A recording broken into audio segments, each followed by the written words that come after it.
9 నెలల క్రితం మిస్ అయిన అమ్మాయిని 10 రోజుల్లో ఛేదించిన డిప్యూటీ సీఎం పవన్ కళ్యాణ్ గారు.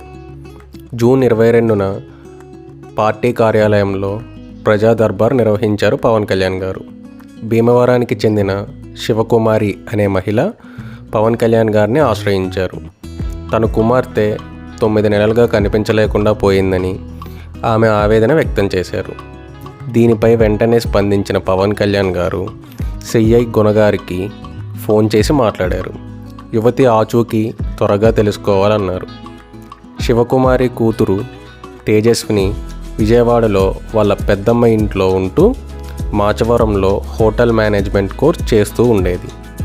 అదే కాలేజీలో తేజస్విని సీనియర్ షన్ను ప్రేమ పేరుతో తేజస్విని లోబరుచుకున్నాడు. వీరిద్దరూ లాస్ట్ ఇయర్ అక్టోబర్ 28న హైదరాబాద్కు వెళ్ళారు.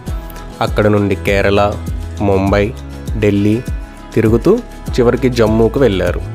తేజస్విని వాళ్ళ అక్కకు ఇన్స్టాగ్రామ్లో చేసిన మెసేజ్ ఆధారంగా ఏపీ పోలీసులు అమ్మాయి జమ్మూలో ఉందని గుర్తించారు.